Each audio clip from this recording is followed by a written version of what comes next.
En esta tarde yo quería hablar sobre Daniel 12, 1 al 3. Pero yo sé que hay mucha curiosidad en cuanto a los 1290 y los 1335 días. Así que lo que voy a hacer es dedicar 5 minutos para hablar de Daniel 12, 1 al 3. Y solamente les voy a mencionar algunas cosas para que quede grabado en el tape. Sí, yo sé que algunos están interesados en conseguir los tapes. Entonces lo que voy a hacer es darles las referencias para que ustedes mismos puedan hacer su investigación allí en Daniel 12. Básicamente tenemos que entender la estructura. Tal vez si podemos voltear la pizarra y quitar esos avisos que están en el otro lado, si alguien me hace el favor, para ahorrar un poquito de tiempo. Hay que entender la relación que existe entre Daniel 11:45 y Daniel 12, el capítulo 1. Porque es un poco capciosa la estructura y la relación entre estos dos versículos. El capítulo 11:45 menciona 2 etapas. Menciona 2 etapas, el 11:45. La primera etapa, ustedes pueden ver en el 11:45, es cuando el rey del norte planta sus tiendas, las tiendas de su palacio, entre los mares, es decir, entre el Mediterráneo y el monte deseable del santuario, que según vimos anoche es el valle de Megido, es el mismo valle de Amon Gog, es el mismo valle de Josafat, es básicamente el mismo valle, inclusive es el mismo valle de Jezreel, que se menciona también en las profecías. Y cada uno de los nombres de esos valles es lo importante, no el lugar, sino el nombre. Josafat significa Jehová juzga. Armagedón significa monte de matanza, describe lo que va a pasar allí. Amon Gog significa multitud de Gog, a donde Gog llegará a su fin, sin tener nadie quien le ayude. Gog es un símbolo de Babilonia. Y el nombre Jezreel significa tambalearse como un borracho. Interesante. Eso es lo que va a pasar con los impíos. De lo importante no es el lugar, sino el significado del nombre. Por eso dice en Apocalipsis 16:16, y los reunió en un lugar que en hebreo se llama Armagedón. ¿Entiende? El énfasis es el significado del nombre en hebreo. No es el lugar. Un lugar que en hebreo se llama Armagedón. Y la palabra Har significa monte. Y Magedón viene de Megido. Monte de Megido. Ahora, no hay tal cosa como monte de Megido porque Megido es un valle. Lo cual indica de que no se puede tomar literalmente porque Megido es un valle, no un monte. Pero como los hijos de Dios están en el monte Sión, que representa el gobierno de Dios, entonces también se debe representar a Babilonia como un monte, que se llama Monte Megido. Monte de Sión significa monte de salvación, monte de Megido significa monte de matanza, lo contrario. Ahora hay 2 etapas, ya estaba diciendo eso porque no habían traído la pizarra, pero en Daniel 11:45 hay 2 etapas. Primero, cuando el rey del norte planta sus tiendas, las tiendas de su palacio, entre el mar Mediterráneo y el monte de Sión. La segunda etapa, escuchen bien, la segunda etapa es cuando el rey del norte llega a su fin y no tiene quien le ayude. Estas son las 2 etapas. Vamos a poner eso en la pizarra. La primera etapa está en cuando pone sus tiendas. Vamos a ponerlo aquí. Cuando pone las tiendas de su palacio, y la segunda etapa es cuando llega a su fin. Ahora, Daniel 12:1 también tiene 2 etapas. En aquel tiempo se levantará Miguel. ¿Cuál tiempo?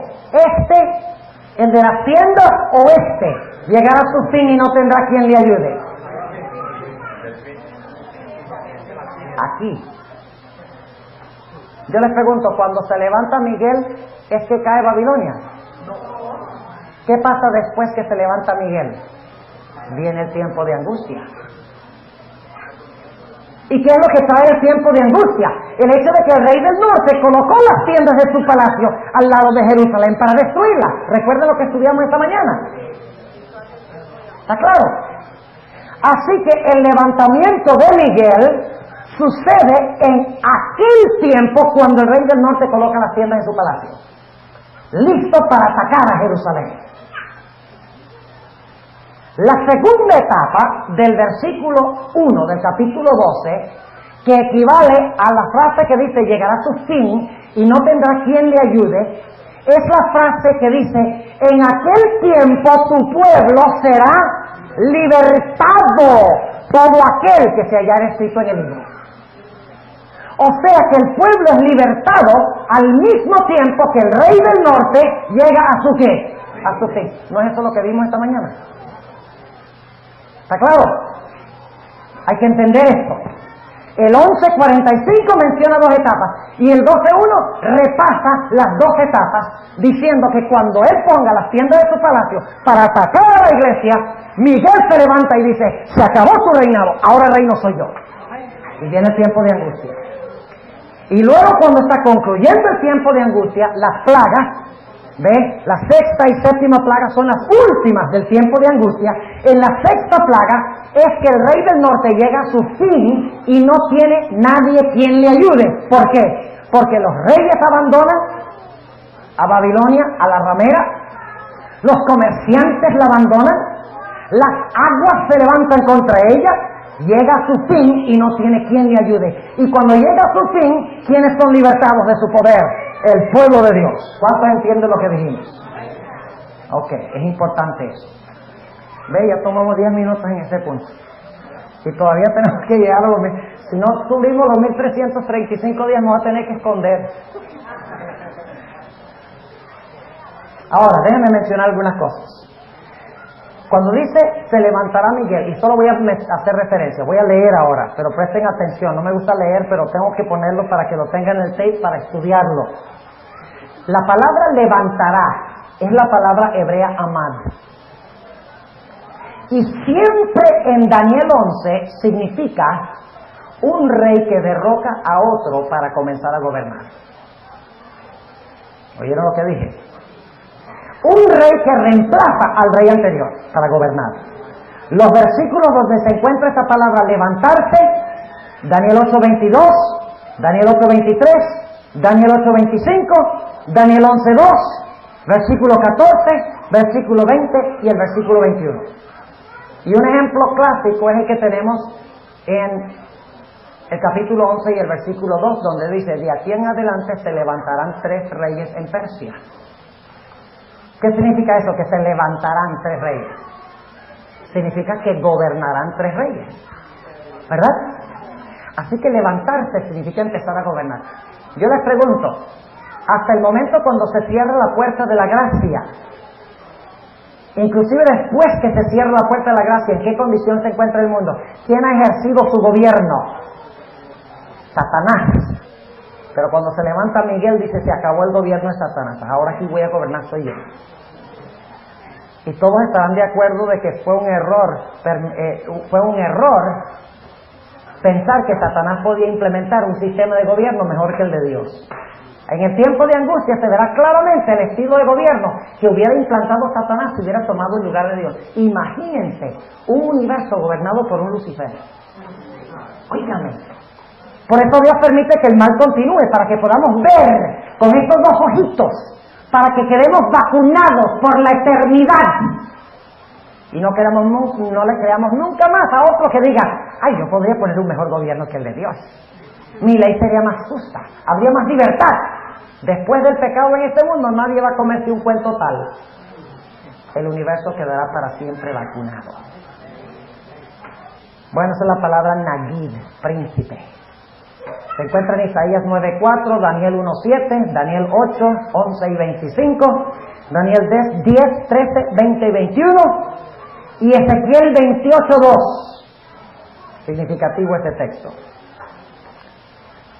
Ahora, cuando dice, en aquel tiempo se levantará Miguel, el gran príncipe que está por los hijos de su pueblo. Esa palabra por es la palabra en favor. Pueden leer Isaías 3:13. Ahí les dice claramente que Dios Dios se levanta en favor de su pueblo y juzga a los pueblos de la tierra. Significa en favor de su pueblo. Quiere decir que antes todos estaban luchando en contra de su pueblo. Y por eso Dios dice, ahora tengo que levantarme yo para hacer justicia aquí. Los hijos de tu pueblo, ¿quiénes son en este versículo? Que están por los hijos de tu pueblo. ¿Del pueblo de quién? ¿A quién le está hablando aquí?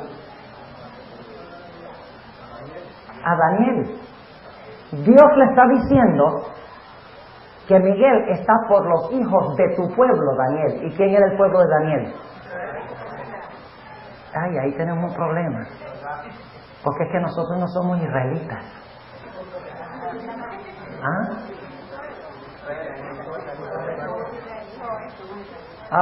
Muchos no estuvieron esta semana.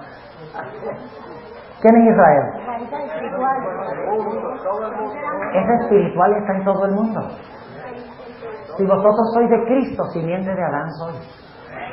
Y mencionaba durante la semana que Yitzhak Shamir no es judío, según la definición bíblica. En cambio yo, que no tengo sangre judía, soy judío. Según la definición bíblica, ¿ves?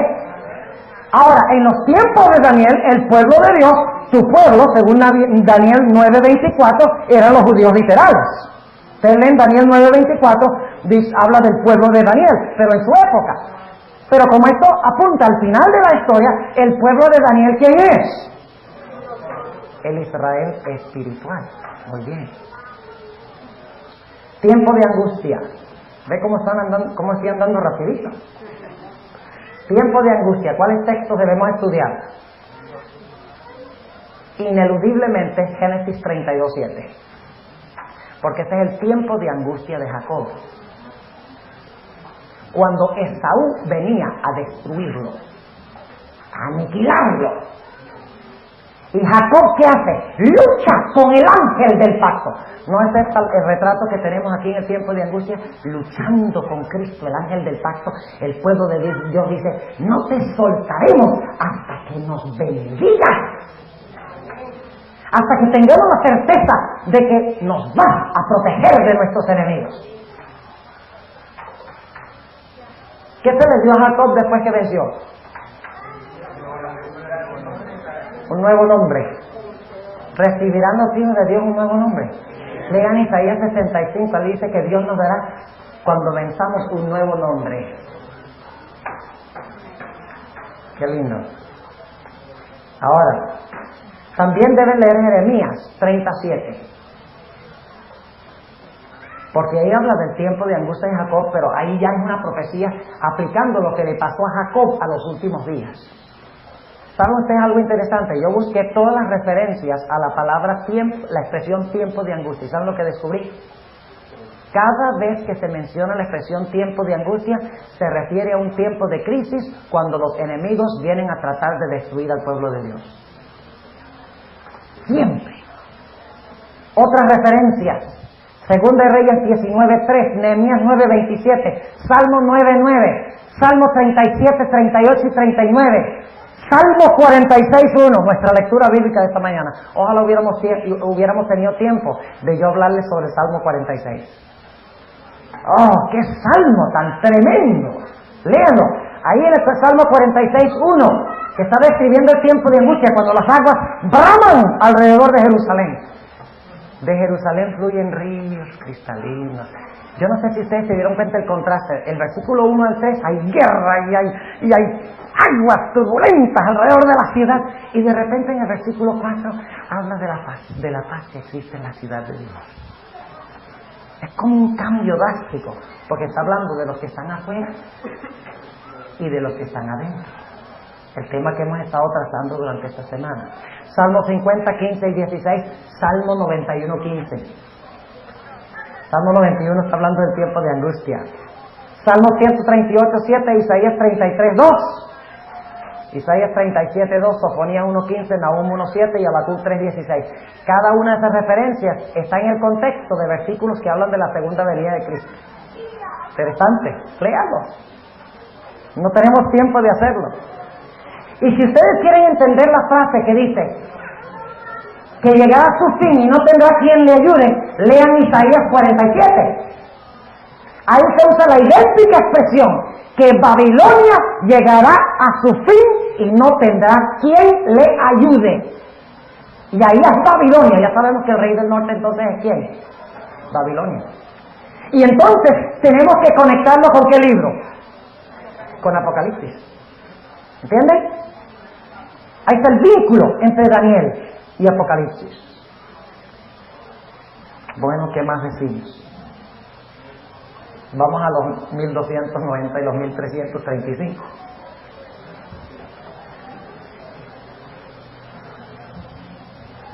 Y no pretendo tener todas las soluciones a todos los problemas, pero en mi mente yo creo que esta es la interpretación correcta. Y si ustedes notarán que conectaré varios versículos de la Biblia. En Daniel 7, ¿cuál es el único periodo de tiempo que se menciona? 1260 días. Tiempos y la mitad de un tiempo. Muy bien. En Daniel 8, ¿cuál es el único periodo de tiempo que se menciona?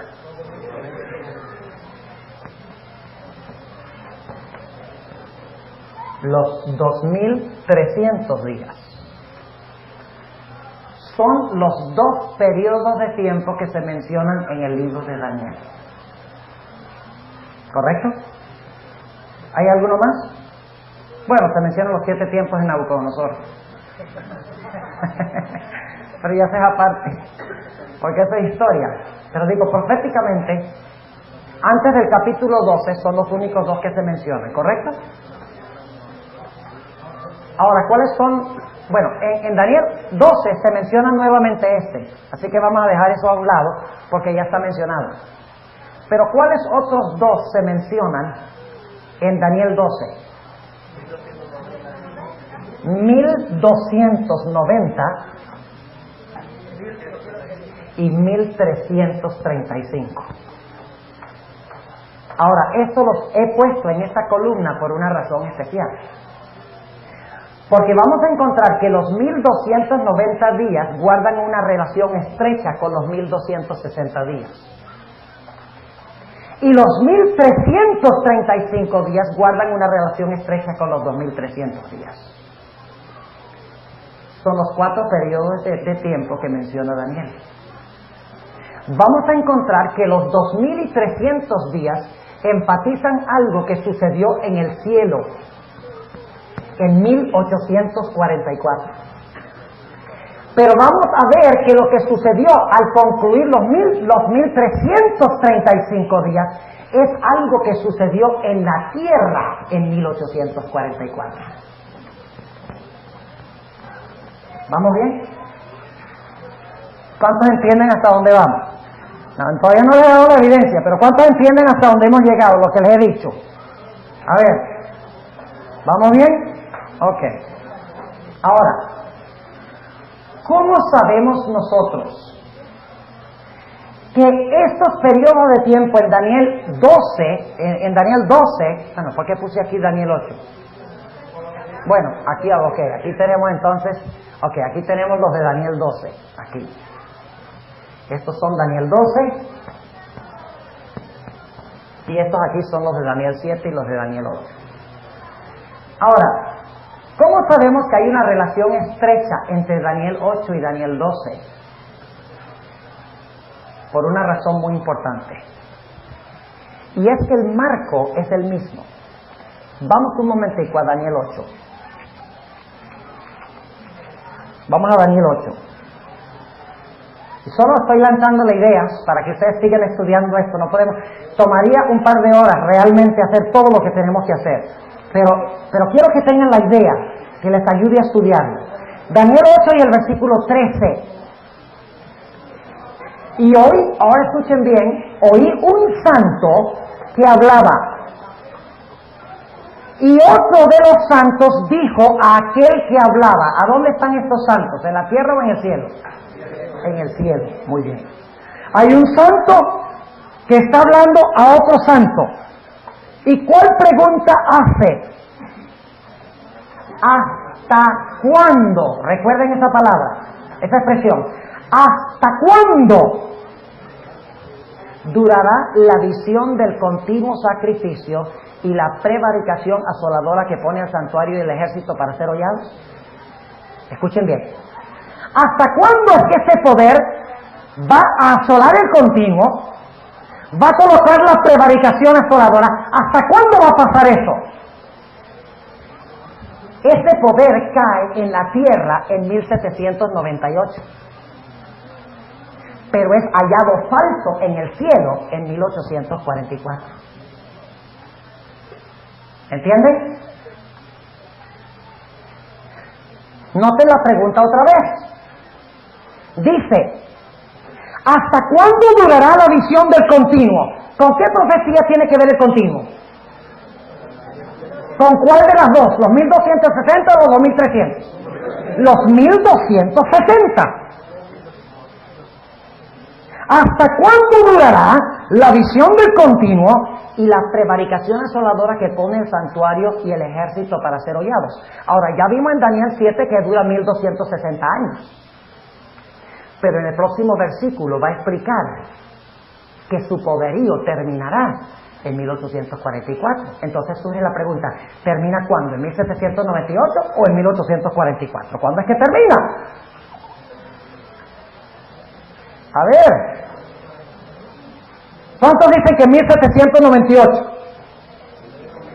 ¿Cuántos dicen que en 1844? ¿Cuántos tienen miedo de decir cualquier cosa? ¿Ah? O sea que la visión del continuo está incluida en el tiempo de ¿qué? De los 2300 días, pero termina antes. En la tierra cae el papado en 1798, pero ¿cuándo les quitaron su poderío según Daniel 7? Vamos a leerlo. Daniel 7. Y vamos a ver cuándo les quitaron su poderío. Dice en Daniel, el capítulo 7 y el versículo 8, estando yo contemplando los cuernos, he aquí que otro cuerno pequeño subía entre ellos, y delante de él fueron arrancados 3 cuernos de los primeros. Y aquí en este cuerno había ojos como ojos de hombre y una boca que hablaba grandeza. ¿Cuánto tiempo gobierna este cuerno? Versículo 25. Y hablará palabras contra el Altísimo, a los santos del Altísimo quebrantará y pensará en mudar los tiempos y la ley, y entregado será en su mano hasta tiempos y la mitad de un tiempo. ¿Cuánto tiempo gobierna el cuerno? Pero ¿cuándo les quitó el poder? Ante la perspectiva de Dios. Noten el versículo 9. Estuve mirando hasta que se pusieron tronos. ¿Dónde? En el cielo. Y un anciano de grande edad se sentó, cuyo vestido era blanco como la nieve. Ese es el equivalente de la purificación del santuario en Daniel 8. Era blanco como la nieve y el pelo de su cabeza como lana limpia, su silla llama de fuego, sus ruedas fuego ardiente. Un río de fuego procedía y salía delante de él. Millares de millares le servían y millones de millones asistían delante de él. El juez se sentó y los libros se abrieron. ¿Y ahora quién va a juzgar? No solo al cuerno pequeño, sino todas las bestias que vinieron antes. ¿Las otras bestias ya habían caído en la tierra? A ver, ¿qué pasa? ¿Tuvieron mucho que almorzar? Las otras bestias ya habían caído en la tierra, pero había sido fallado en contra de ellos en el cielo. Noten lo que sigue diciendo en el versículo 11. Yo miraba a causa de la voz de las grandes palabras que hablaba el cuerno. Miraba hasta tanto que mataron la bestia. La bestia que llevaba el cuerno. ¿Cuándo cayó Roma pagana? ¿Ah? Cayó en el 476, pero todavía no había sido ¿qué? No se habían abierto los libros para juzgar esa nación. Recuerda que Dios también juzga naciones, ¿verdad? Dice, miraba hasta tanto que mataron a la bestia, su cuerpo fue deshecho y entregado para ser quemado en el fuego. Habían también quitado a las otras bestias su señorío y les había sido dada prolongación de vida hasta cierto tiempo. Y luego el versículo 13.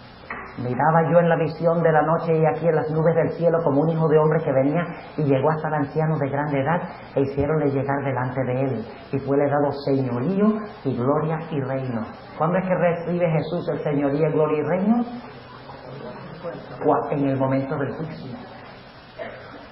O sea, les es dado en una declaración en la corte celestial del reino y luego entonces después pasa el tiempo y empíricamente toma el reino.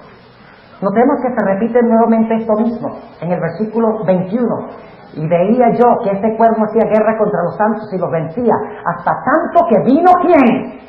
¿Hasta cuándo venció el cuerno pequeño a los santos? Hasta tanto que vino el anciano de grande edad y se dio el juicio a los santos del Altísimo. Y vino el tiempo y los santos poseyeron el reino. Hay dos periodos de tiempo en la última parte de ese versículo. Porque dice, se dio el juicio a los santos del Altísimo, ¿y qué? Y vino el tiempo, y los santos poseyeron el reino. O sea, el momento cuando se les da el reino, en sentencia, no es el mismo tiempo cuando empíricamente reciben el reino. Y la tierra de Dios, el Espíritu de profecía, deja esto muy en claro. Versículo 23, dijo así, la cuarta bestia será un cuarto reino en la tierra, el cual será más grande que todos los otros reinos, y a toda la tierra devorará y la hollará y la despedazará. Y los 10 cuernos significan que de aquel reino se levantarán 10 reyes, y tras ellos se levantará otro, el cual será mayor que los primeros, y a 3 reyes derribará. Y hablará palabras contra el Altísimo, y a los santos del Altísimo quebrantará, y pensará en cambiar los tiempos y la ley, y entregados serán en su mano hasta tiempo, y el medio de un tiempo, empero se sentará el juez. Hay una conexión entre los 1260 días y los 2300 días. ¿Sí o no? El cuerno pequeño cae en la tierra en 1798. Pero cuando Dios hace el juicio en el cielo, ahí es que se enderezan las cuentas. En la corte celestial. ¿Cuántos entienden lo que está? Sí, una pregunta. Yo estudié muy diferente que los 10 reinos salieron fue cuando el Imperio Romano se integró. Correcto. Se formaron 10 naciones. Correcto. Y de esas naciones entonces fue que nació el papado. Correcto. Eso es correcto. Y luego el papado domina 1260 años, recibe su herida mortal, o sea, recibe su castigo terrenal, pero entonces Dios examina su caso en 1844 en adelante. ¿No es eso lo que dice Daniel el capítulo 8? A ver, ¿hasta cuándo durará la prevaricación asoladora? Se pregunta, ¿hasta cuándo? Y la respuesta viene, hasta 2300 días y el santuario será purificado. ¿Hasta cuándo durará el que quita el continuo? Hasta 1844. Pero empírica, terrenalmente, perdió su poderío terrenal en 1798. Pero le es quitado el derecho a reinar en el juicio investigador. ¿Está claro? ¿Cuántos entienden? Ok. Sí.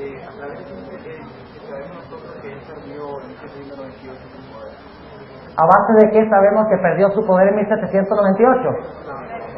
¿Qué hecho histórico? Lo leímos anoche, el hecho de que vino Berthier, le arrancó los anillos al Papa.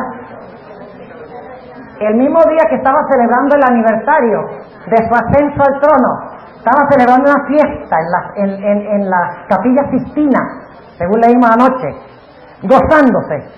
Y ahí entró Berthier y le dijo, tu poder se terminó. Y le arrancó los anillos y se lo llevó preso, donde 18 meses más tarde murió. Inclusive era el propósito de la Revolución Francesa, aniquilar el papado. No era solo reformarlo, porque muchos papas antes habían sido llevados cautivos, pero nunca con la intención de desarraigar al papado. Es la diferencia. Ok. ¿Vamos bien?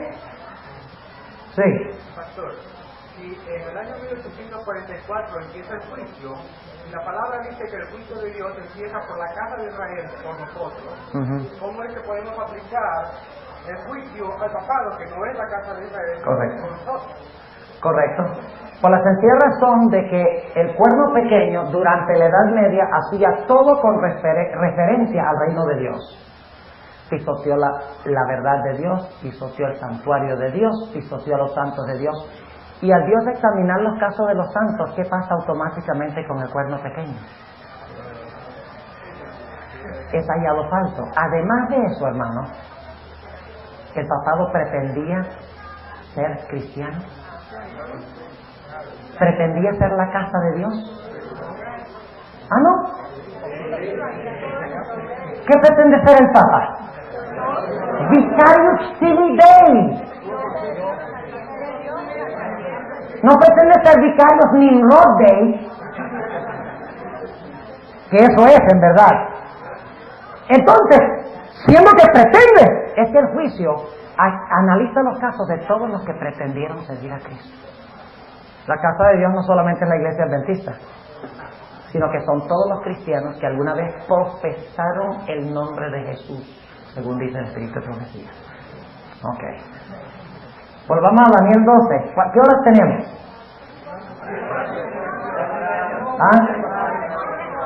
Yo sé que ustedes dicen temprano, pero me dijeron que tengo que terminar a las 3, porque vamos a ir todos al concierto, sí.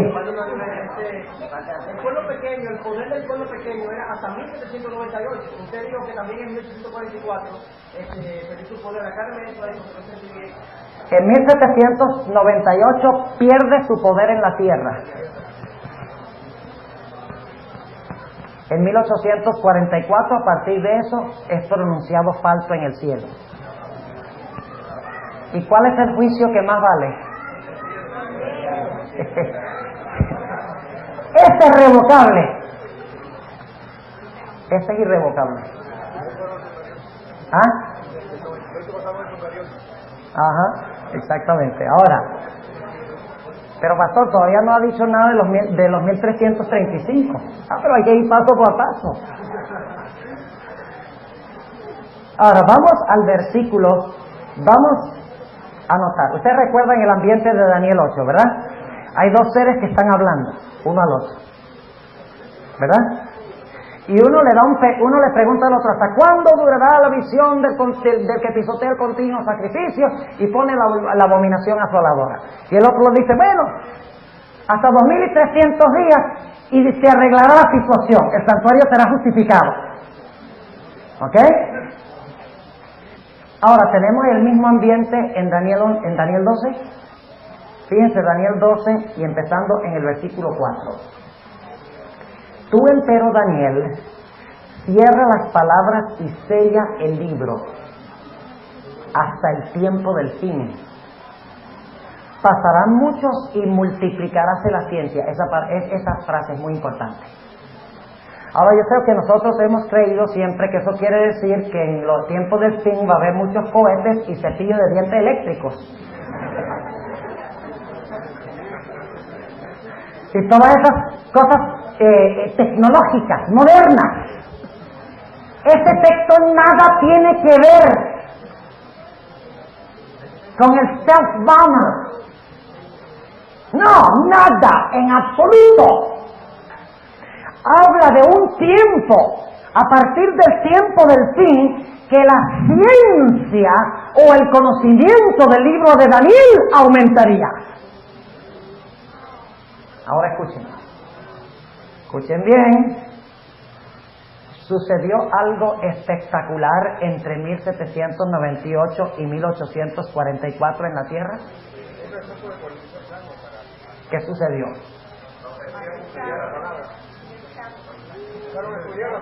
El chasco, muy bien, ¿qué más?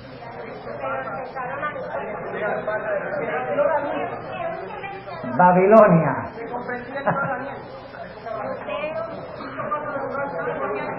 ¿Qué movimiento levantó Dios entre esos años? Para desenmascarar en la tierra el poder del cuerno pequeño y para anunciar que en el cielo se iba a fallar en contra de él. La reforma se realizó nada más 300 años antes. Fue el gran movimiento milerita. Pues que ustedes creen que Dios que en 1798 se cumple una profecía y en 1844 se cumple otra y Dios hace algo en el cielo y no le dice a nadie en la tierra qué pasó en el cielo. ¿Creen ustedes que Dios iba a levantar un movimiento para anunciarlo? ¡Claro que sí! Y fue un movimiento interdenominacional, interconfesional, internacional. África, América, Europa, Oceanía.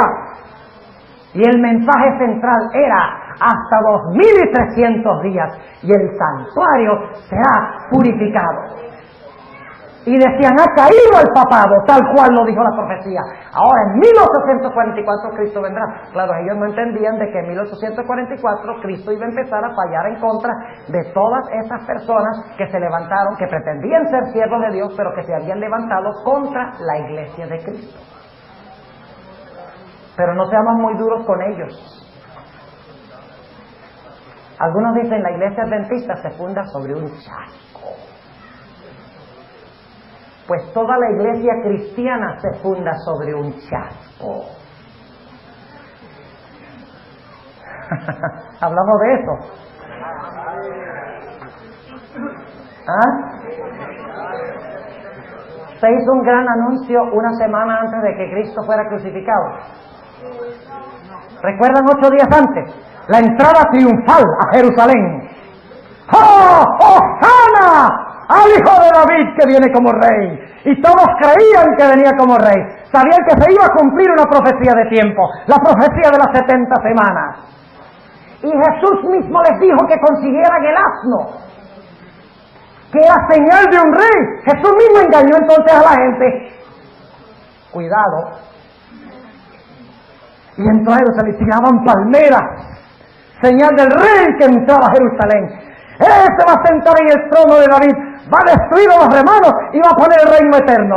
3 días después, el último fin de semana, dicen, nosotros pensábamos que este era el que iba a redimir a Israel. La dulzura de la entrada triunfal se había convertido en la amargura del chasco. Pero luego Cristo resucitó y empezaron a entender las profecías de que las habían interpretado mal. Pero los judíos decían, ustedes inventaron eso de la resurrección para no quedar mal.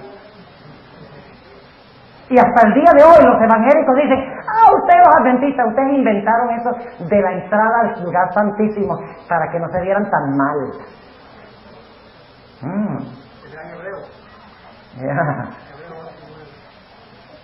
Hay más que podríamos decir de eso.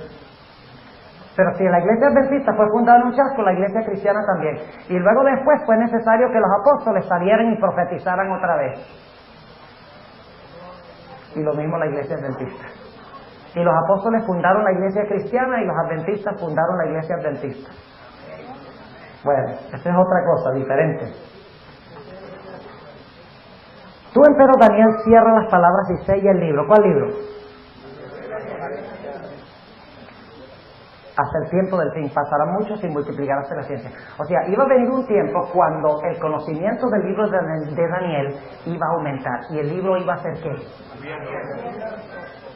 Le digo, sella el libro, pero en el tiempo del fin, ¿qué? El libro será abierto y de repente tendrán ciencia o conocimiento. En inglés es la palabra knowledge, la palabra yada en hebreo. O sea, se conocerán las profecías de Daniel, se entenderá Daniel. Dijimos que esto se cumple ¿con quiénes? Con los mileritas. ¿Dónde habla la Biblia de un librito que estaba cerrado y lo abrieron? Interesante, ¿no? Apocalipsis 10. ¿Creen que sería bueno ir allá? Y no crean que estamos dando vueltas, no. Pastor Paul no quiere llegar a los 1335. Quiero llegar, pero me gustaría llegar cuando estamos listos para llegar. Porque el que sale rápido se quema a mitad de camino. Apocalipsis 10. Hablando del movimiento milerita. Y vi otro ángel fuerte, y este es el mismo primer ángel, escuche, este es el primer ángel de Apocalipsis 14. El mismo primer ángel de Apocalipsis 14. ¿Saben que el primer ángel de Apocalipsis 14 es Cristo? El ángel del juicio. Y tendríamos que hablar de Sodoma y Gomorra y los 3 ángeles que fueron a Abraham. 2 se fueron a Sodoma, pero uno, Abraham se quedó en presencia del ángel de Jehová. ¿Qué es quién? Cristo. Este ángel es Jesús, el primer ángel es Cristo. Y vi otro ángel fuerte, ya van a darse cuenta que es Cristo, descender del cielo. ¿Desciende el ángel de Apocalipsis 14 del cielo, el primero? Sí. Cercado de una nube. ¿Qué representa la nube? Ángeles. Y el arco celeste sobre su cabeza. ¿Qué representa el arco celeste? La puerta de la gracia todavía está abierta. Porque el arco iris representa justicia mezclado con misericordia. Y su rostro era como el sol. Lean el relato de la transfiguración. Dice que su rostro, el rostro de Cristo, se le puso como el sol. Este es Jesús. Y sus pies como columnas de fuego. Lean Apocalipsis 1, la descripción que se da a Jesús.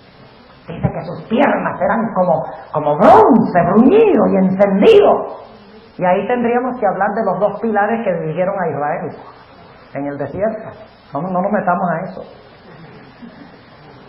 Versículo 2. Y tenía en su mano un librito abierto. Realmente dice que hubo sido abierto, o que había sido abierto, lo cual significa que en un tiempo estuvo ¿qué? ¿Saben ustedes cuál es el único lugar en la Biblia donde existe un libro que fue sellado o cerrado? Daniel 12, y el versículo 4 y el versículo 9. No hay más libros sellados en la Biblia. Sabemos entonces que este es el libro de ¿qué? De Daniel. Y puso su pie derecho sobre el mar. El mar significa el viejo mundo, Europa, y el izquierdo sobre la tierra, el nuevo mundo, los Estados Unidos. ¿Fue eso donde primordialmente se proclamó el mensaje? Sí, Señor. Y clamó con grande voz, como cuando un león ruge. ¡Ah! ¿Quién es el león de la tribu de Judá? Cristo es el león de la tribu de Judá. Entonces, ¿quién es este personaje? Es Cristo. Y cuando hubo clamado 7 truenos, hablaron sus voces. Ya avancemos un poquito en el... ¿Ustedes quieren saber más en cuanto a los truenos? Y Apocalipsis 10, compren el libro Symposium and Revelation. Es un libro que está en inglés. Pueden conseguirlo de la conferencia general Symposium and Revelation. En inglés. Lamentablemente, dicen que en el cielo vamos a hablar español. Pero para llegar al cielo hay que poder leer inglés.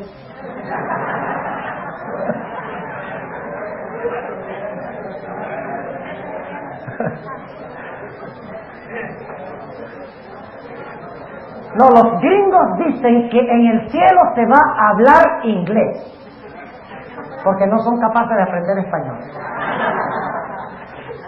Ok, volviendo a Apocalipsis 10, versículo 4. No, vamos a empezar en el versículo, a ver, versículo 6, versículo 5. Y el ángel que vi estar sobre el mar y sobre la tierra levantó su mano al cielo. En Daniel 12 hay un ángel que jura. Hay una conexión aquí. Y el ángel que vi estar sobre el mar y sobre la tierra levantó su mano al cielo y juró por el que vive para siempre jamás, que ha creado cielo y las cosas que están en él, y la tierra y las cosas que están en él, y el mar y las cosas que están en él, que el tiempo no será más. ¿A qué tiempo se refiere eso? El fin del mundo, ¿no? ¿Cómo sabemos que cuando dice el tiempo no será más, que no se refiere al fin del mundo? Porque en el versículo 11 dice, es necesario profetizar otra vez, y si se acabó el mundo, de nada valdría profetizar. ¿A qué tiempo se refiere eso cuando dice que el tiempo no será más? Esto está hablando del chasco.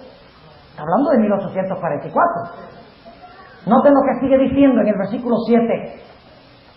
Pero en los días de la voz del séptimo ángel, cuando comenzare a tocar la trompeta, el misterio de Dios será consumado. Está hablando de lo que pasa cuando concluye el juicio investigador. El misterio de Dios es la predicación del Evangelio. Lean Romanos 16, versículos 26 al 27. Ahí está la explicación de esto. No lo podemos leer ahora, porque el tiempo se ha ido. Cuando comenzare, Romanos 16, 25 al 27. Cuando Él comenzare a tocar la trompeta, el misterio de Dios será consumado, como Él lo anunció a sus siervos los profetas. Y la voz que oí del cielo hablaba otra vez conmigo y decía: ve y toma el librito abierto. ¿Qué significa que el librito está abierto? Antes estaba cerrado. ¿Qué significa un libro cerrado? Sellado. Que no se puede entender. Pero ahora el librito está ¿qué? ¿Qué significa que la gente ahora lo puede qué? ¿Saben ustedes que ese modismo en Daniel 12, donde dice que muchos correrán de aquí para allá y la ciencia se aumentará? ¿Saben que ese es el mismo modismo que se usa en Amós 8, 11 y 12, donde dice que muchos correrán de aquí para allá y del norte al oriente buscando palabra de Dios y no lo hallarán? ¿Por qué? Porque se ha cerrado la puerta de la gracia. Ahora, ¿por qué van al norte y al oriente, no al occidente y al sur? Porque el lugar donde uno espera encontrar palabra de Dios es en el norte, de donde viene el fuerte clamor, y el oriente, que viene el sello de Dios, que significa que ya no hay sellamiento, que ya no hay fuerte clamor, que la gente no puede conseguir misericordia, porque la puerta de la gracia se cerró. Así lo usa Elena White en El Conflicto de los Siglos, esos versículos. ¿Saben en qué capítulo cita ella esos versículos? El tiempo de angustia de Jacob. Volviendo otra vez a Daniel, el capítulo 12. Ustedes recuerdan que en el versículo 4 dice: tú, empero Daniel, cierra las palabras y sella el libro hasta el tiempo del fin. ¿Cuándo es el tiempo del fin? 1798 comienza el tiempo del fin. ¿Qué movimiento levantó Dios en el tiempo del fin para proclamar que algo iba a pasar en 1844? El movimiento milerita. Entonces yo les pregunto, ¿hay una relación entre 1798 y 1844? Sí. En 1798 Dios levanta a un pueblo para proclamar 1844. ¿Entiende lo que estamos diciendo? Y para hacer algo muy importante, que es desenmascarar la obra del cuerno pequeño, que se conoce como el poder que quitó el continuo, recuerden eso, y el poder que colocó la abominación espantosa. Volvamos a Daniel 11. Ahí vamos a saber qué periodo está hablando esto. Dice en Daniel 11, versículo 31, y ya estudiamos esto en detalle y no vamos a estudiar con más detalle ahora. Serán puestos brazos de su parte, es decir, que el papado tendrá la ayuda del poder político, y contaminarán el santuario de fortaleza, y quitarán el continuo, y pondrán la abominación espantosa. Y esto está hablando del periodo de supremacía papal, los 1260 años. Porque la herida mortal está en Daniel 11 y el versículo 40. ¿Recuerdan cuando el rey del sur se acornea contra el rey del norte? Ahí está la herida mortal. Así que lo que viene antes tiene que referirse ¿a qué? Tiene que referirse al periodo de supremacía papal. Así que sabemos que quitar el continuo y colocar la prevaricación asoladora o colocar la abominación espantosa se refiere a la carrera medieval del papado. ¿Está claro este punto? Ok, ahora volvamos a Daniel capítulo 12. Tú, empero Daniel, cierra las palabras y sella el libro hasta el tiempo del fin. Pasarán muchos y multiplicaráse la ciencia. Ya yo les describí eso, ¿verdad? Donde dice, pasarán muchos. En inglés dice, many shall run to and fro.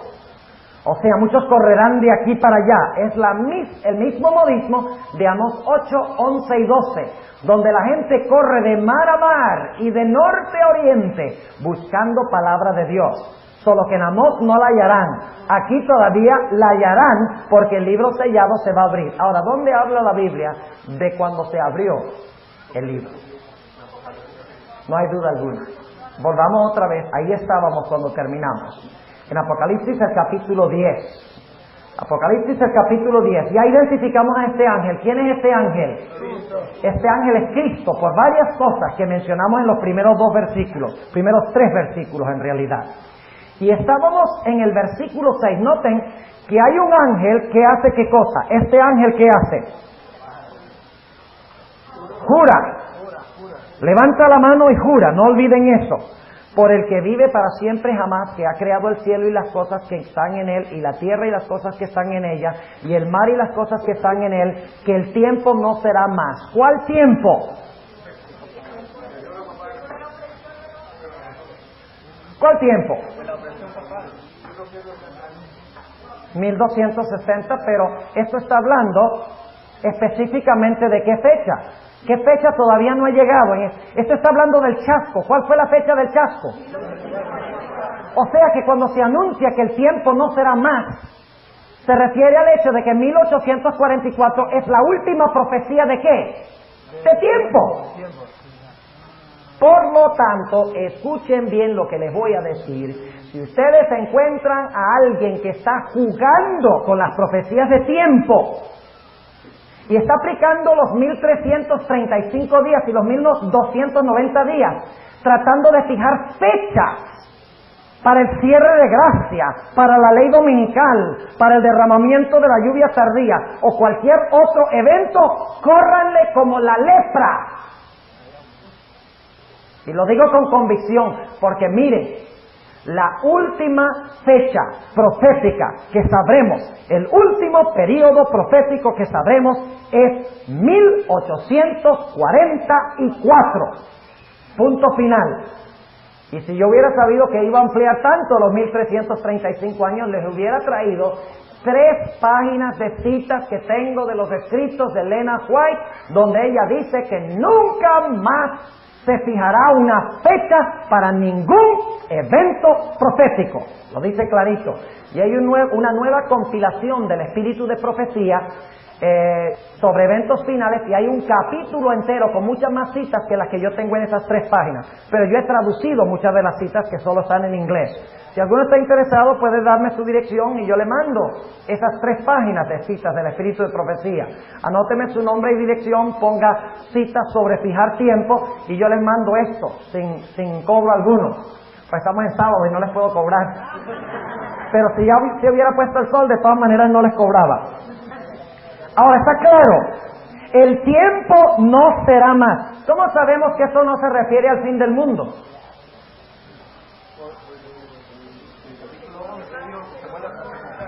Porque el último versículo del capítulo 10 dice que es necesario que profetices otra vez. ¿Cómo van a profetizar otra vez si se acabó el mundo? Si el tiempo se terminó. Obviamente, el tiempo que se refiere aquí es el tiempo de la profecía de los 2300 días. Y ahora vamos a comprobarlo. Noten el versículo, vamos al versículo 8. Y la voz que oí del cielo hablaba otra vez conmigo y decía: ve y toma el librito abierto de la mano del ángel que está sobre el mar y sobre la tierra. ¿Qué libro es ese? El libro de Daniel. La sierva de Dios dice que ese librito es específicamente Daniel 8 al 12. Eso es lo que ella dice. Daniel 8 al 12. Es un librito dentro del libro de Daniel. Es un segmento especial dentro del libro de Daniel. Y recuerdan que hablamos sobre la estructura de Daniel 8 al 12 y vimos que hay una relación entre cada uno de esos capítulos durante esta semana. Ahora dice, toma el librito. ¿Librito qué? Abierto, lo cual significa que antes estaba ¿qué? Cerrado. ¿Cuál es el único libro que jamás haya sido cerrado según la Biblia? Daniel. Tiene que ser el libro de Daniel, que antes no se entendía y ahora se iba ¿a qué? A entender. Y luego dice en el versículo 9, y fui al ángel diciéndole que me diese el librito. Y noten que no es un librote, es un librito. El libro de Daniel tiene 12 capítulos. Y si es que el capítulo 8 al 12, si es verdad que es un librito, un biblión, es en el griego, biblión, de donde viene nuestra palabra Biblia. Y él me dijo, toma y trágalo. ¿Cuántos de ustedes alguna vez han comido un libro? ¿Ah? Ahora, usamos el modismo en inglés, decimos, man, I ate that book up. ¿Verdad? That was a good book. I just chewed it up. Me lo comí. ¿Qué significa esto? Significa que me deleité con qué? Con el mensaje. I couldn't put it down. Eso, a eso se refiere, comer el librito. ¿Cuál librito? Daniel 8 al 12. ¿Qué profecía hay en Daniel 8? Los 2300 días, ¿verdad? ¿Y qué esperaba esta gente que proclamó este mensaje sobre Daniel, el libro abierto de Daniel? Los 2300 días. ¿Qué esperaban? La venida de Cristo. ¿Conoce usted algo más dulce para el cristiano que la esperanza de la venida de Jesús? Pero algo pasa. Toma y trágalo. Y Él te hará amargar tu vientre, pero en tu boca será dulce como la miel. ¿Fue dulce el libro de Daniel para los que proclamaron el mensaje, la hora de su juicio ha llegado? ¿Fue dulce? Este capítulo, hermanos y hermanas, justifica la existencia de la iglesia adventista. Porque la profecía dice que la iglesia adventista iba a empezar con un chasco. Lo dice la Biblia. Inclusive la sierva de Dios declara que Dios ocultó un error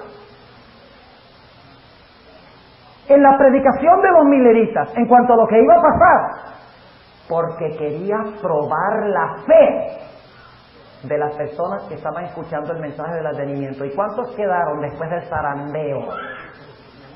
Un manojito de personas. Entonces yo pregunto, ¿estaba esa gente lista para ir al cielo?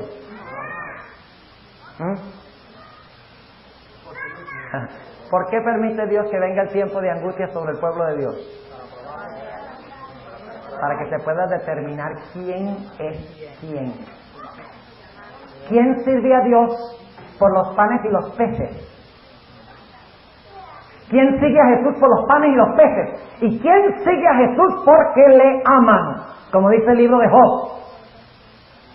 A mí me gusta decir que el amor es la flor y la lealtad es la fragancia. Porque una de las características más grandes del amor es la lealtad. No importa lo que pase, lealtad. ¿No es esa de la historia de Job? ¿Recuerdan Job? El diablo dijo, Job te sirve porque le das panes y peces. Porque tú le haces bien a él, le das todo. No le has cercado, no le has dado hijos, no le has dado hijas, no le has dado casa, no le has dado todo.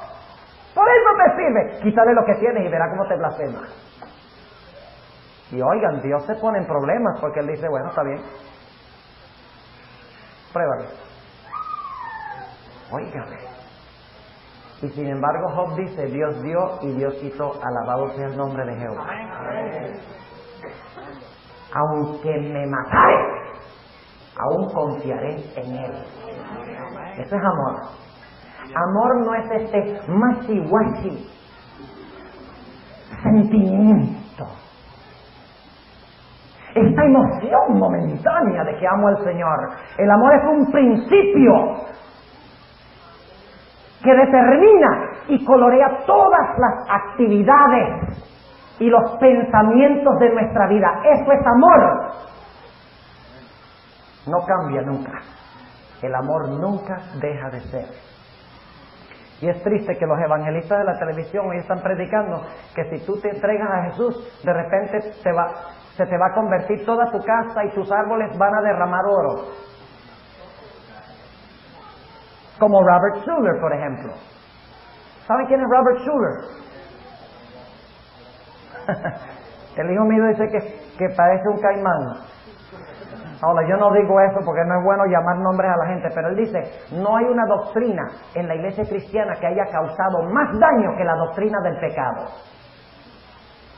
Porque no hay que predicar el pecado en la iglesia. Lo que hay que predicar es que la gente esté contenta, feliz, alegre. Hay que enseñarle a la gente a pensar positivo, no negativo. Y como el pecado es negativo, no hables del pecado. Porque es que si hablas del pecado, baja la estima propia de la gente, ¿ves? Pero si hablas de lo bueno que tienen, entonces tienen alta estima. Pero a mí me dice la Biblia que yo tengo que tener baja estima de mí mismo y alta estima de Cristo. Y cuando tengo alta estima de Cristo, entonces tengo alta estima de mí mismo también. Pero es en Cristo, no en mí. Bueno, esto es un desvío. Ahora volvamos. Los que proclamaron el mensaje, ¿qué pasó con ellos? Tuvieron un chasco amargo. Por dos razones. Primero, porque Jesús no vino. Pero fue peor que eso. Porque como resultado de Cristo no venir, los botaron de las iglesias. Se burlaban de ellos. Como se burlaban de Eliseo, sube calvo. La hermana Juan usa esa historia para referirse a las burlas que se dieron después del chasco. ¿Ve? Cristo no iba a venir nada, pura mentira. Y les amargaron la vida a la gente. Dulce en la boca, amargo en el vientre. Sí, la iglesia adventista se origina en un chasco, pero porque Dios lo dijo. Este capítulo, en vez de negar que la iglesia adventista es la iglesia de Dios, lo comprueba. Sigue diciendo, versículo 10. Y tomé el librito de la mano del ángel, el librito de Daniel, que fue lo que predicaron los mileritas alrededor del año 1798 en adelante. Bueno, Miller se levantó por ahí en los años 1830 aproximadamente, pero hubo otros que predicaron antes que Miller este mensaje. Y dice, tomé el librito de la mano del ángel y lo devoré. Noten que no dice que se lo comió, se lo devoró. Y era dulce en mi boca como la miel. Y cuando lo hube devorado fue amargo en mi vientre. Y él me dice, es necesario que otra vez profetices a muchos pueblos y gentes y lenguas y reyes. Y por eso es que la iglesia adventista está aquí hoy. Sencillamente porque como Cristo no vino, se le ha encomendado a la iglesia adventista la tarea de profetizar otra vez. ¿Qué quiere decir profetizar? ¿De dónde debemos sacar nuestro mensaje? ¿De dónde predicaron estas personas que tragaron el librito?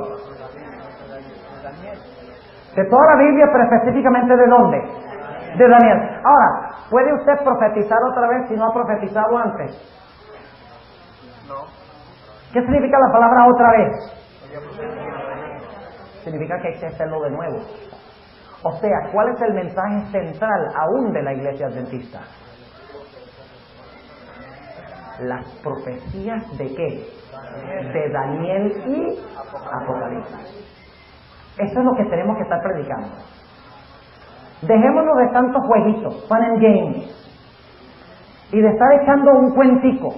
Buscar un versículo y leer el versículo, ponerle de apéndice 4 cuenticos que pongan a reírse a los hermanos, y entonces leer un versiculito al final. Se burlar a la gente.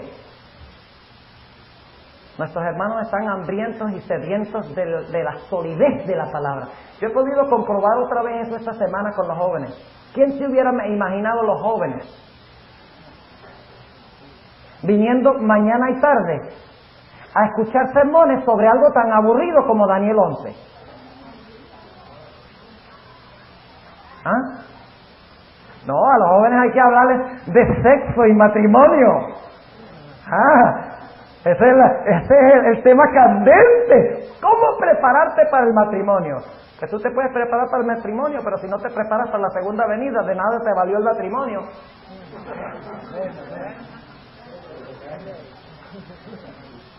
Nuestro ministerio se ha desviado de la predicación de la verdad presente.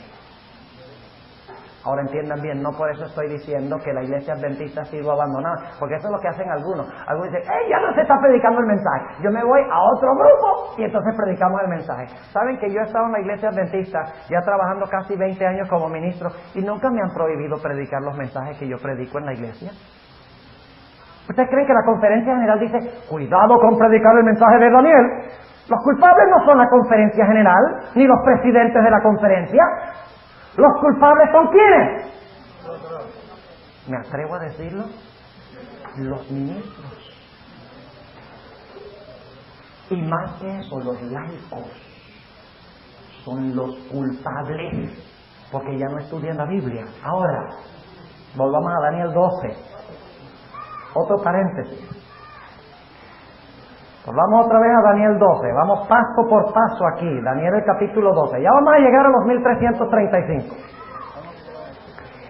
Están conectados entonces los 1260 y los 2300 días. ¿Ven la conexión entre estas dos profecías? Ok, ahora, ¿creen ustedes que debe haber una conexión entonces entre los 1290 y los 1335? ¿Creen ustedes que debe haber una conexión?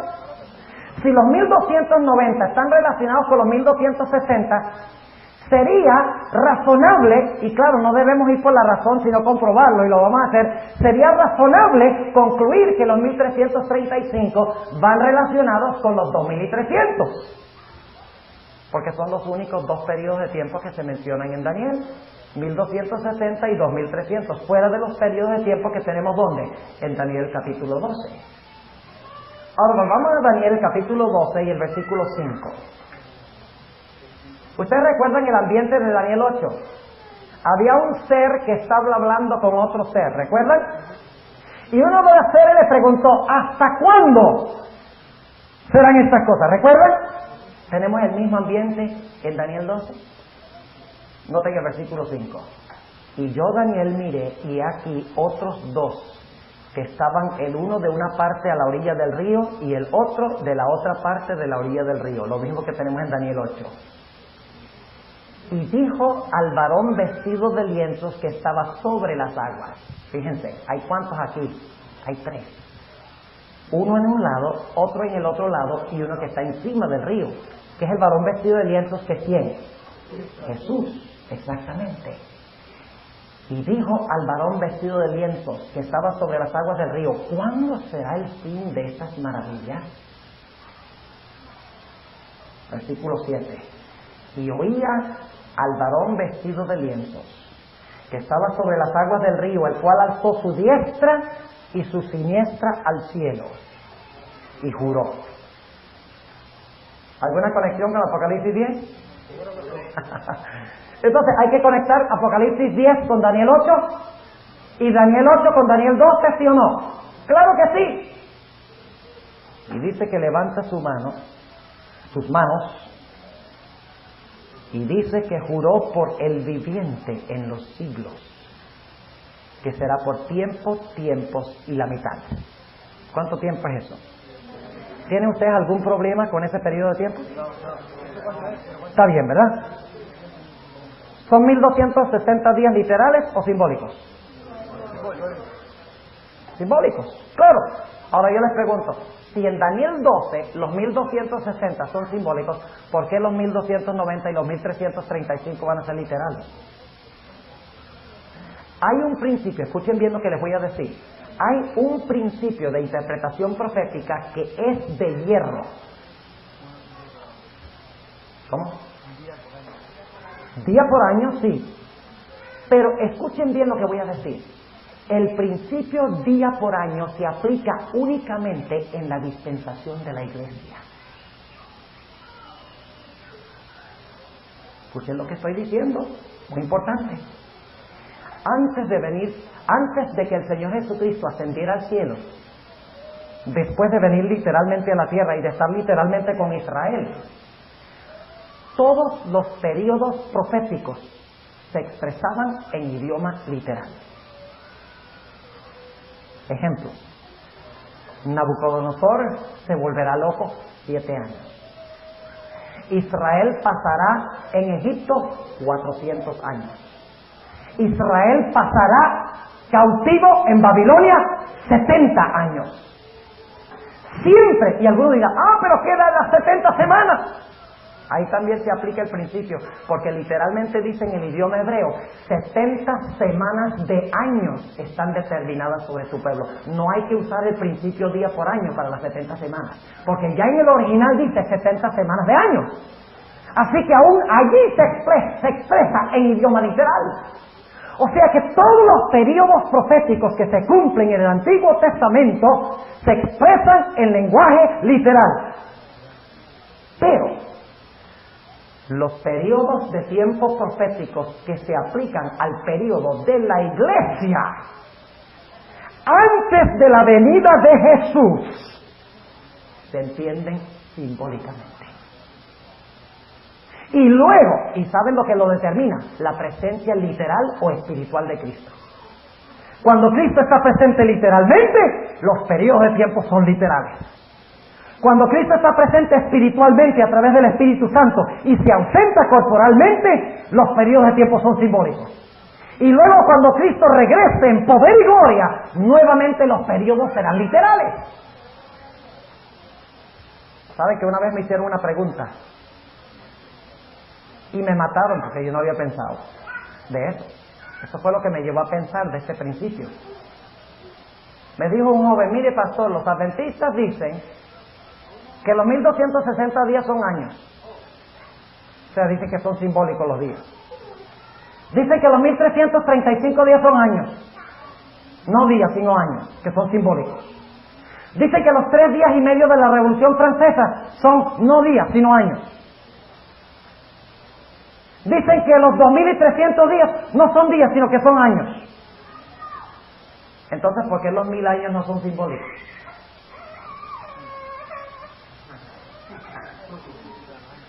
¿Por qué los 1000 años no representan 360.000 años? Me mató. Pero cuando entendí ese principio de que la presencia literal, corporal o espiritual de Cristo determina si las cosas son literales o espirituales, no tuve ningún problema. Ahora yo pregunto, ¿los 1335 días y los 1290 días se aplican al periodo de la iglesia, sí o no? ¿Se aplican al periodo cuando Cristo está a través del Espíritu Santo presente antes de la segunda venida, sí o no? Entonces esos periodos de tiempo hay que entenderlos no como literales, sino como simbólicamente. Y por eso les digo, tengan muchísimo cuidado de personas que vienen diciendo 1994, el año del jubileo. Allí se va a cerrar la puerta de la gracia. ¿Saben ustedes? Yo tengo un documento que dice que la puerta de la gracia se iba a cerrar en 1987 y aquí estamos todavía. En octubre del 92. Ese es nuevo, ese no me lo sabía yo.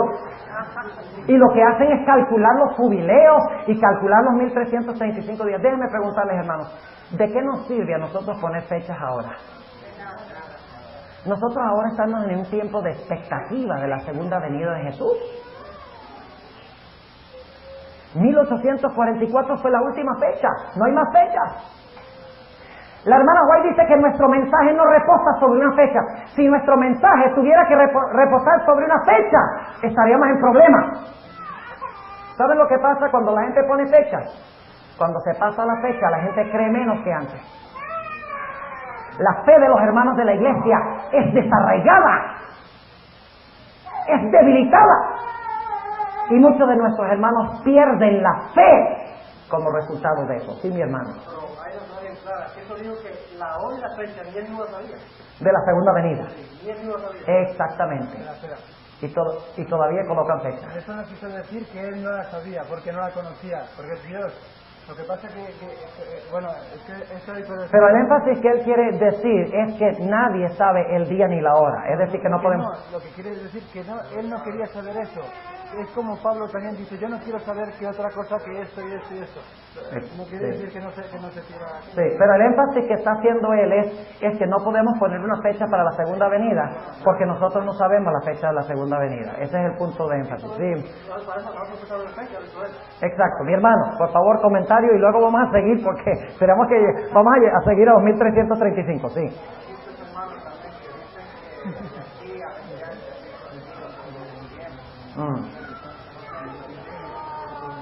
Ajá.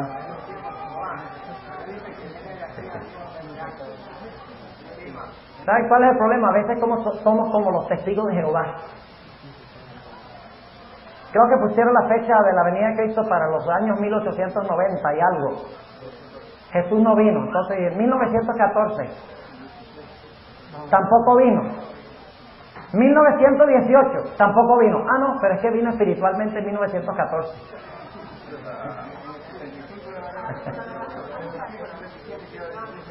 Ay, ay, ay.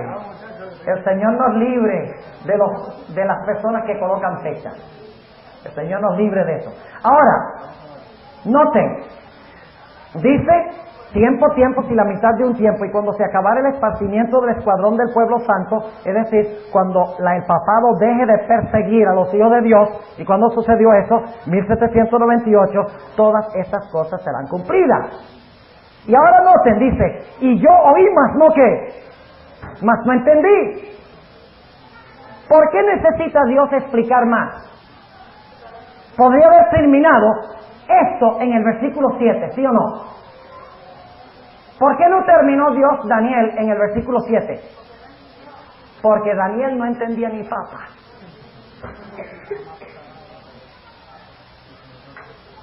Ustedes pueden entender por qué él no entendió, ¿verdad? Él estaba viviendo más o menos 530 y algo de años antes de Cristo.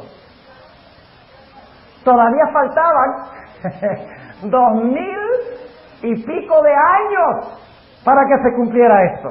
2500 años, en efecto, para que se cumplieran todas estas cosas. Entonces no debe sorprendernos. Entonces note lo que dice, versículo 8.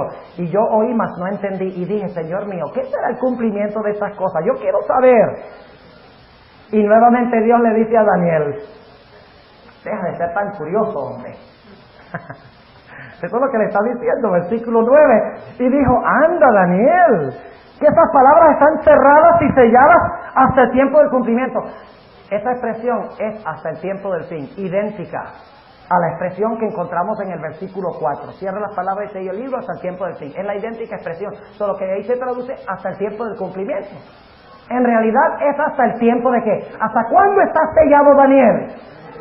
Hasta el tiempo del fin, cuando termina tiempo y la mitad de un tiempo. ¿Vamos bien? Pero Dios dice, pobrecito, vamos a decirle algo más. Y desde el tiempo que fuere quitado el continuo sacrificio hasta la abominación espantosa, es una mala traducción, realmente es desde el tiempo que fuere quitado el continuo sacrificio y se coloque la abominación espantosa. No está diciendo desde acá hasta allá, sino desde el momento que se quita el continuo y se pone la abominación espantosa, habrá 1290 días. Ahora, fíjense algo interesante de este versículo. Este versículo nos da un evento para comenzar el periodo, ¿sí o no? ¿Cuál es el evento que comienza el periodo de los 1290? Ahí dice claramente, desde que se quita el continuo y se coloque la abominación espantosa, desde ese momento tú puedes contar 1290 días hacia adelante. ¿Ok?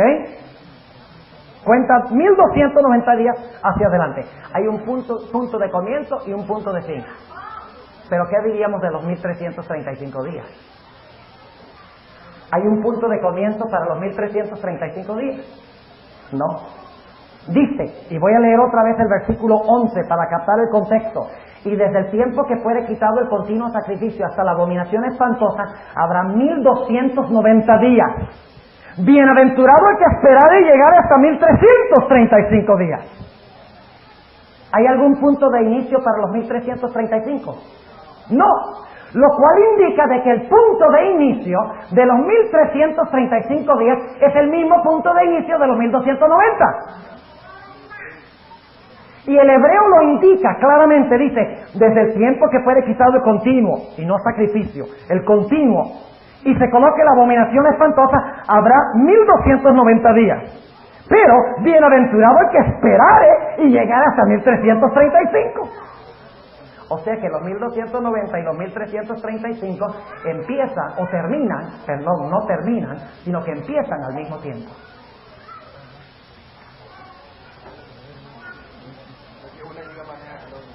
Ahora vamos a preguntar en primer lugar cuándo terminan los 1335. Porque si sabemos cuándo terminan los 1335 ya lo tenemos todo solucionado. ¿De acuerdo? Si sabemos cuándo termina ya tenemos todo lo demás solucionado porque nada más vamos hacia atrás el número de días necesarios. ¿Cuándo es que los 1335 días terminaron? Noten la palabra clave del versículo 12. Bienaventurado el que esperare y llegare hasta 1335 días. O sea, que el que llegue hasta al momento cuando terminen los 1335 días es especialmente ¿qué? Bienaventurado. ¿Por qué? Buena pregunta. ¿Por qué? Ajá. Los que estuvieron aquí esta semana, ¿qué es lo que tenemos que usar? La concordancia. ¿Y qué palabra buscamos? Bienaventurado. Muy bien. ¿Y saben algo interesante? Sí. ¿Quedan 5 minutitos? Óigame, eso está serio. Sí, alcanzar. ¿Qué horas son? Uy, en 10 minutos tengo que predicar allá. Ah, pero que empecemos tarde allá, ¿verdad?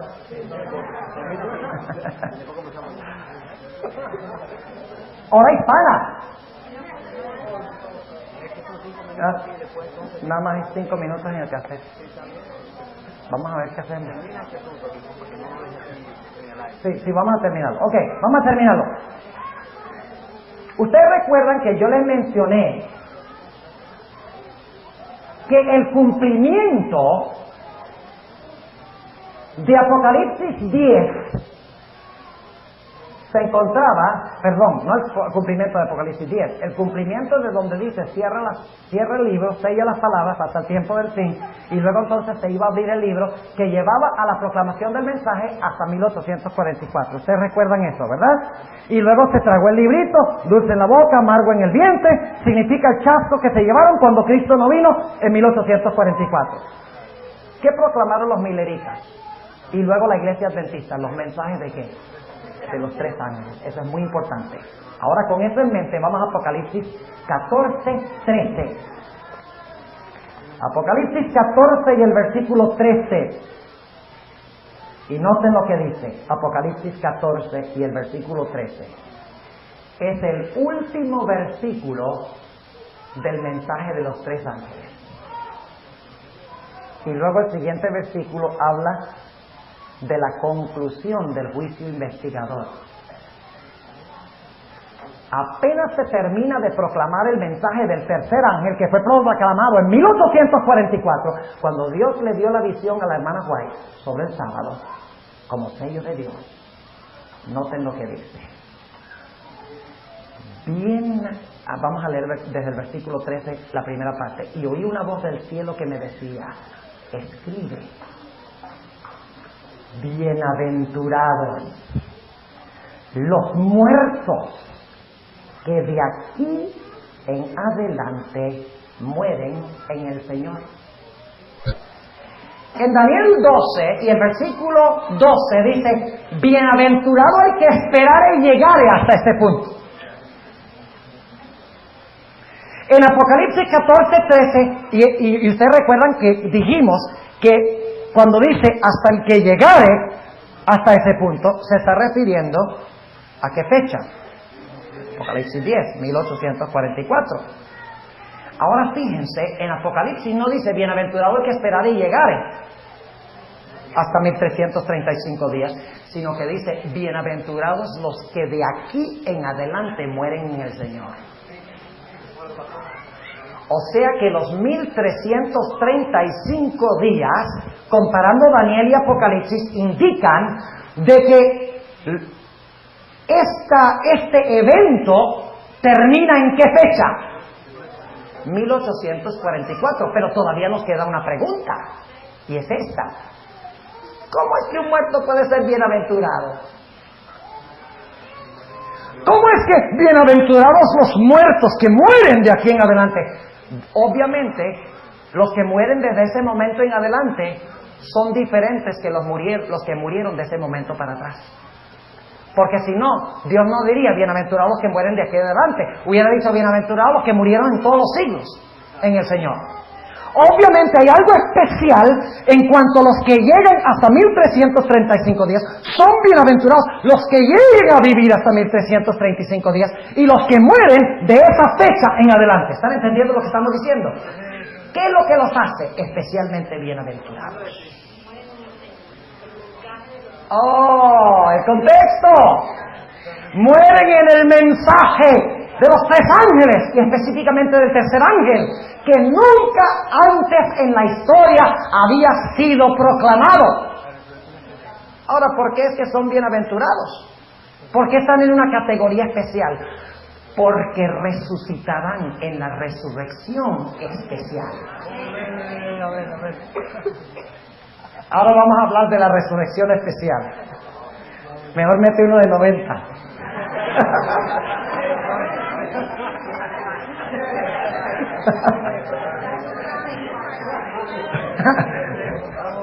No metan uno de 90, estoy nada más bromeando. ¿Quiénes resucitan en la resurrección especial? Mateo 26:64. No. Tiene que ir a avisarle allá de que vamos. Yo creo que la gente todavía no está lista para meterse en el auditorio. 26:64. Y luego les voy a leer una cita de la hermana White, de la viejita, que dice, esa viejita, ¿qué sabía lo que estaba escribiendo? Pues sabía más que nosotros. Mejor que lo admitamos y aprendamos de la viejita. Mateo 26:64. Vamos a leer el versículo 62 para captar el contexto. Y levantándose el pontífice le dijo, ¿no respondes nada? ¿Qué testifican estos contra ti? Mas Jesús callaba. Respondiendo el pontífice le dijo, te conjuro por el Dios viviente que nos digas si eres tú el Cristo, Hijo de Dios. Jesús le dijo, tú lo has dicho, y aún os digo. No dice, aún os digo que desde ahora habéis de ver, sino que en realidad la traducción correcta es, os digo desde ahora que habéis de ver al Hijo del Hombre sentado a la diestra de la potencia de Dios y que vienen las nubes del cielo. ¿Quiénes van a ver la venida de Jesús? El pontífice y todos los que ¿qué? Vamos a leer en Apocalipsis 1:7. Porque es que la resurrección especial es doble. Y hablamos de los justos que y hablamos de los justos que mueren en el Señor, ¿verdad? Y vamos a ver un texto dentro de un momento que lo junta todo, pero precioso. Pero aguántense. Apocalipsis 1:7 dice, he aquí que viene con las nubes, y todo ojo le verá. Es decir, todo ojo que está vivo le verá. Porque los ojos muertos no ven. Algunos dicen, ve, todos van a resucitar, porque todo ojo le verá. Bueno, todos los que están vivos y tienen ojos funcionando le verán. ¿Y quiénes más? Y los que le traspasaron. ¿Quiénes van a venir a ver a Cristo venir en gloria? Los que le traspasaron. ¿Cuándo es que resucitan los impíos según la Biblia? Después del milenio. Y ese es otro tema para otro día. Después del milenio resucitan los impíos. Dice, mas los otros muertos no tornaron a vivir hasta que se completaron los 1000 años. ¿Correcto? O sea que los muertos impíos resucitan después de los 1000 años. Pero aquí dice que hay un grupo que resucitará cuando Cristo venga, los que le traspasaron. ¿Sí o no? Jesús le dijo al pontífice, le dijo, tú me vas a ver venir en las nubes del cielo, con gran poder y gloria. Inclusive en Mateo 23 y el versículo 39, Jesús le dice a los líderes religiosos, ustedes no me volverán a ver, sino hasta que digan, bendito el que viene en el nombre del Señor. Y para decir eso tienen que tener una boca viva. ¿Correcto? Ok. Ahora vamos a buscar el texto que junta todo. Entonces, hay dos grupos que van a resucitar en la resurrección especial. ¿Cuáles son?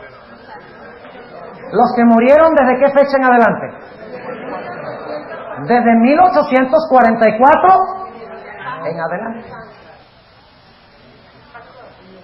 ¿Y qué otro grupo? Los que traspasaron a Jesús. Ahora, dentro de un momento, después de esta pregunta, vamos a buscar un versículo que junta los dos. Sí. Correcto. Correcto. Correcto. Venga, va, aguántense. ¿Y qué de los demás muertos que murieron en el Señor? Espérense, aguántense un momentico, ya vamos a llegar a eso. Todo a su debido tiempo.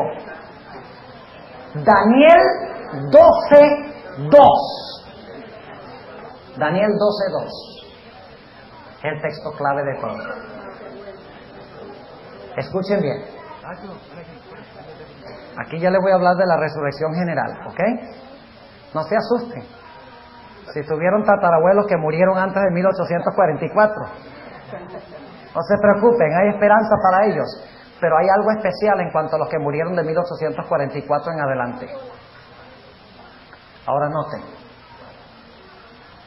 Daniel 12 y el versículo 2 está en el contexto de cuando está concluyendo el tiempo de angustia. Cuando el pueblo de Dios es libertado por la voz de Dios. Y eso pasa en el momento de la séptima plaga, cuando Cristo comienza su segunda venida. ¿Sabían ustedes que la segunda venida de Jesús toma varios días? En efecto, yo creo que la segunda venida de Jesús toma 7 días. Ahí se aplica la casi media hora de silencio. Eso no habla del regreso al cielo, porque todas las cadenas proféticas de Apocalipsis terminan y culminan es con la segunda venida. Solo hay una profecía que va más allá de la segunda venida, que es el milenio. Todas las demás culminan, el clímax es la segunda venida de Cristo. Lo cual significa que era casi media hora de silencio. La séptima trompeta, la segunda venida. Séptimo sello, la segunda venida. Séptima plaga, segunda venida. Ahora, quiere decir entonces que cuando declara que en el cielo hubo silencio, y no dice por media hora, dice por casi media hora. Media hora sería 7 días y medio, casi serían 7. ¿Estoy justificado en hacer esa pequeña especulación? ¿Me la perdonan?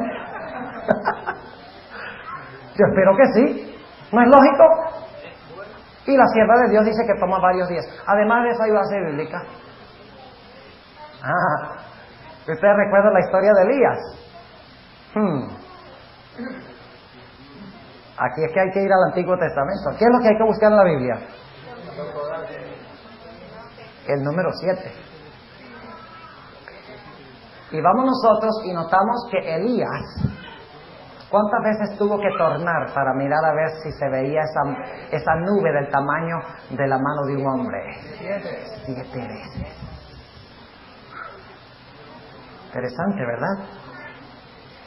Y si ustedes leen el conflicto de los siglos, encontrarán que finalmente esa nube se vio esa nube. ¿Cómo describe la hermana White el inicio de la segunda venida?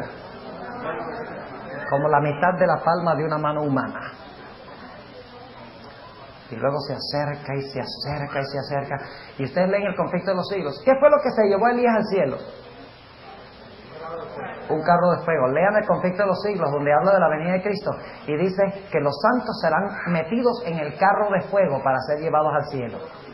El mismo carro de fuego es el que se llevó a Elías. ¿Hay alguna conexión? Claro que sí. Ahora, estamos listos para Daniel 12 y el versículo 2. Vamos a leer el 1 para captar el contexto. En aquel tiempo se levantará Miguel, el gran príncipe que está por los hijos de tu pueblo, y será tiempo de angustia, cual nunca fue después que hubo gente hasta ese entonces. Mas en aquel tiempo será libertado tu pueblo, todos los que se hallaren escritos en el libro. Esos son los vivos, ¿sí o no? ¿Cómo sabemos que son los vivos? ¿Acaso un muerto hay que libertarlo? A los muertos hay que libertarlos del reino del norte. No, ¿a quiénes? A los vivos. Está hablando de la liberación de los vivos, que viene en el momento de la quinta plaga. Las primeras 4 plagas, el pueblo de Dios está en peligro. Cada plaga aumenta la ira de los malos. La primera plaga los pone bravos, la segunda más bravos, la tercera más furiosos, la cuarta más furiosos, hasta que finalmente están tan llenos de ira que ni siquiera pueden esperar el momento de la fecha del decreto de muerte. Y dicen que algunos se adelantarán a matar a los hijos de Dios. Y cuando están a punto de lanzarse sobre los hijos de Dios, dice que tinieblas más sombrías que la oscuridad de la noche caen sobre la tierra. ¿Qué plaga es esa? La quinta de oscuridad. Luego dice en la misma página, la sierva de Dios, página 693, dice que los impíos son contenidos en el acto. ¿Qué plaga es esa? El secamiento del Éufrates. Y luego la hermana White cita los versículos que hablan de la 7ª plaga en la siguiente página. Qué interesante. Pero como no cita el versículo que dice que se secará el Éufrates, dice, la hermana White no tiene nada que decir del secamiento del Éufrates. Podemos creer que eso es Turquía, porque la hermana White no dice nada, ni se lo crean. La hermana White tiene mucho que decir de la 6ª plaga. Lo que pasa es que no cita los versículos, porque había una controversia en sus días. Y ella dijo, yo no quiero levantar más controversia y peleas en la iglesia. Yo lo pongo de tal manera que los entendidos lo entiendan algún día, investigándolo, para conservar la unidad en la iglesia. ¿Nos dice eso algo a nosotros? Yo tengo la verdad. Y viene, dice alguien, yo tengo la verdad. Y viene entre los hermanos de experiencia y no ven luz en el asunto, dicen, yo la predico si me da la gana. Aunque traiga división en la iglesia, la misma sierva de Dios, inspirada por Dios, profetiza del Señor, prefirió expresar las cosas de una forma que tenemos que investigar para descubrirlas, que decirlas abiertamente y traer discordia al cuerpo de Cristo. Y eso dice mucho de estos grupos disidentes que tienen el propósito mayormente de dividir y de fragmentar la iglesia de Cristo. Versículo 2. Al mismo tiempo que los hijos de Dios son libertados, pasa algo. Y muchos, ¿qué dije yo? ¿Cuánto es muchos? ¿Todos? Ajá. Y muchos de los que duermen en el polvo de la tierra serán despertados. Y usted dice, bueno, pero los muchos son los hijos de Dios y los que quedan faltando son los malos. Nice try. Muchos de los que duermen en el polvo de la tierra serán despertados, unos para vida eterna y otros para vergüenza y confusión perpetua. Los que le traspasaron. Y los que murieron en la fe del mensaje perseverante. ¿Saben en qué radica la ventaja de los que mueren desde 1844 en adelante? En el hecho de que ellos verán la segunda venida con los 144,000 de comienzo a fin. Mientras que los demás muertos resucitan ya cuando los ángeles vienen a tocar la puerta de la tumba. Cuando los ángeles vienen, cuando ya Cristo está sobre la tierra, entonces manda a sus ángeles y despiertan a los demás muertos. Pero los 144,000, que es un número que Tiene que ser porque se forman durante el periodo de la iglesia. ¿Ven? Los 144,000 que estarán vivos serán unidos con los que traspasaron a Cristo Jesús. A eso se refiere también la expresión: la sinagoga de Satanás vendrá y adorará a vuestros pies, en relación con la iglesia de Filadelfia, sinagoga de Satanás. Y entonces también estarán allí los que murieron en el mensaje del tercer ángel. Bienaventurados los que de aquí en adelante mueren en el Señor. Ahora, ¿cuándo entonces culminan los 1335 días? ¿Cuál es la fecha de terminación de los 1335?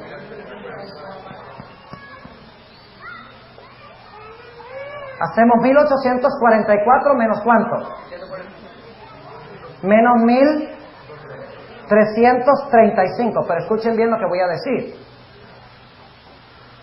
Aparentemente uno tiene que restar de 1844, pero no dice en la profecía: bienaventurado el que llegue hasta el final de los, o sea, al final de los 1335 días, sino el que llegue hasta los 1335 días, al comienzo de ellos, hasta el comienzo de 1844. Lo cual significa que no restamos de 1844, sino del último día ¿de qué? De 1843. Porque el último día de 1843 nos lleva hasta el momento cuando comienzan los 1300, o cuando comienza el final de los 1335 días. Entonces, ¿qué tenemos? 13 menos 5, 8. 3 menos 3, 0. 8 menos 3, 5. ¿Cuál es la fecha de inicio de los 1335 días? El 508 después de Cristo. Y nos ponemos a investigar. ¿Y cuál debe ser la fecha de inicio de los 1290? Lo mismo. Porque dice claramente: desde el momento cuando se quite el continuo, cuando se ponga la abominación desoladora, hasta... ¿Qué cosa? Dice aquí: habrá, y la abominación espantosa habrá 1290 días. O sea que la abominación espantosa y el continuo iba a ser quitado ¿por cuánto?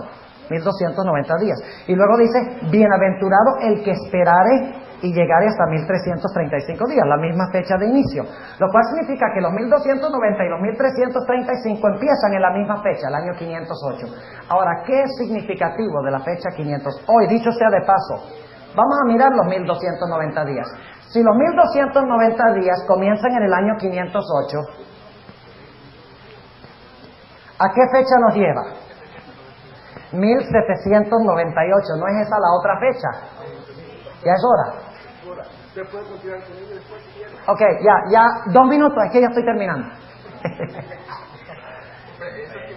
Canten muchos himnos. ¿Ah? Los 2 minutos simbólicos, sí, proféticos. Ok, ahora fíjense. Los 1290 y los 1335 empiezan en el 508. Y fíjense, qué peculiar. Lo que pusimos aquí se aplica, ¿verdad? Fíjense. Los 1290 van vinculados ¿con qué? Con los 1260. Y los 1335 van vinculados ¿con qué?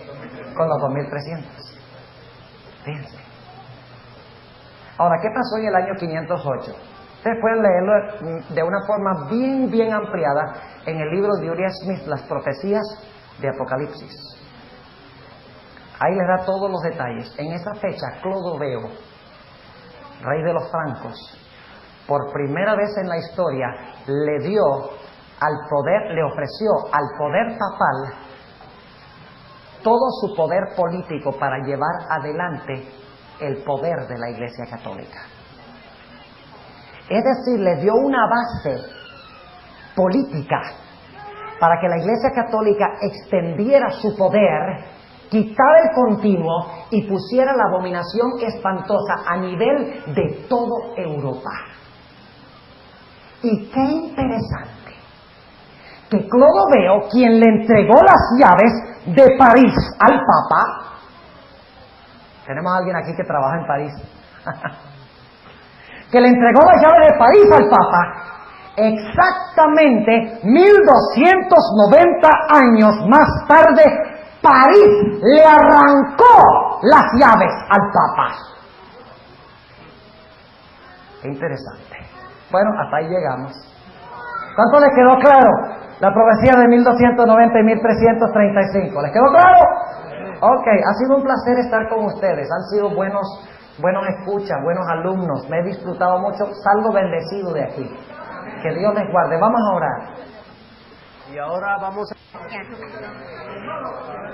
Les prometí mencionarles la cita de la viejita, de la hermana Elena G. White, donde habla de la resurrección especial. Es interesante notar que ella en la página 695 del Conflicto de los Siglos dice lo siguiente: los sepulcros se abren y muchos de los que duermen en el polvo de la tierra serán despertados, unos para vida eterna y otros para vergüenza y confusión perpetua. Todos los que murieron en la fe del mensaje del tercer ángel salen glorificados de la tumba para oír el pacto de paz que Dios hace con los que guardaron su ley. Los que le traspasaron, los que se mofaron y se rieron de la agonía de Cristo y los enemigos más acérrimos de la verdad y de su pueblo, son resucitados para mirarle en su gloria y para ver el honor con que serán recompensados los fieles y obedientes.